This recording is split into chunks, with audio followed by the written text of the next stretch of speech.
Salam, hər vaxtınız xeyir. Deməli, indi kəndə çatdım. Çatar-çatmaz özümü atdım bağa. Burada bir mən əkin təcrübəsi aparırdım. Onlarla tanış olmaq üçün. Vəziyyət belə yaxşıdır. Gəlin sizə də göstərim. Burada ümumiyyətlə gözlədiyimizdən daha qarışıq oldu vəziyyət. Yəni şitili əkəndə hansı növ şitil olduğunu dəqiq bilmədiyimizə görə bəzi şitillər daha az yer tutur, bəziləri isə daha çox yer tutur. Nəticə olaraq burada belə bir gözləntimiz yox idi. Yəni belə bir qarışıqlıq olması gözləntimiz yox idi. Burada ümumilikdə pomidor, badımcan, digər tərəfdə çiyələk, xiyar var. İndi hamısını bir-bir göstərəcəm. Birincisi belə pomidor göstərim. Hələ ki təəssüf ki, yetişməyib. Pomidor ümumiyyətlə bu formada, pomidor meyvəsi, yəni bu formada başlayır. Çiçəkdən, sonra çiçəkdən yavaş-yavaş burada məsələn görə bilərik. O çiçək yavaş-yavaş başlayır belə bir şeyə çevrilməyə. Sonra və böyüyür formada yavaş-yavaş. Ən axırda da bu hala çatanda qızarmağa başlayır. Məsələn, bəlkə də bunlar artıq qızarmağa başlayıb demək olar. Pomidorla bağlı bir digər maraqlı məlumat odur ki, pomidoru indi bilmirəm Azərbaycanda da belə eləyirlər yoxsa yox.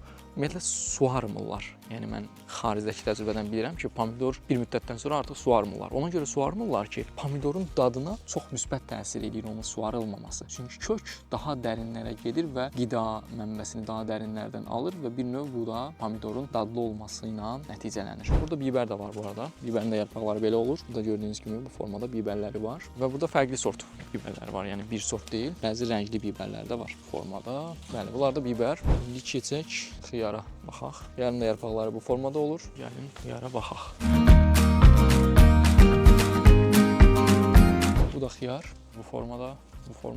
Növbəti bitkimiz çiyələkdir. Çiyələyi burada elə belə əkmişdim, amma baxın bir yaxşı nümunə var. Möhtəşəm görsənir. Bunu biraz sonra yeyəcəm. Niyə bəs belə çox da yaxşı alınmayıb? Çünki digər bitkilər falan bunun günəşini alıb, yəni ki, günəş kifayət qədər işıq ala bilməyib və nəticə olaraq elə də yaxşı bitki kimi formalaşa bilmir. Bu da javalı ağacıdır. Görün necə bol məhsul gətirib. Normalda amma bu böyüklükdə olmur. Çox da təxminən 3 dəfə bundan böyük olurdu. Bu il niyəsə belə olub. Ya suyu zəif olub, ya da ki, çox gətirdiyinə görə nəzərə alıb və ona uyğun olaraq böyüklük seçib, bir növ böyüklük qərarı verib. Təəssüf ki, bu meyvəni çox sevmirəm, yoxsa dəyərləndirərdim. Bir də belə bir məlumat verim sizə. Baxın, bu meyvənin üzərində bir qat olur, bir növ toz qatı olur. Ona baxın, toxunuram. Gördüyünüz kimi belə bir toz qatı var. Bu üzümdə də olur.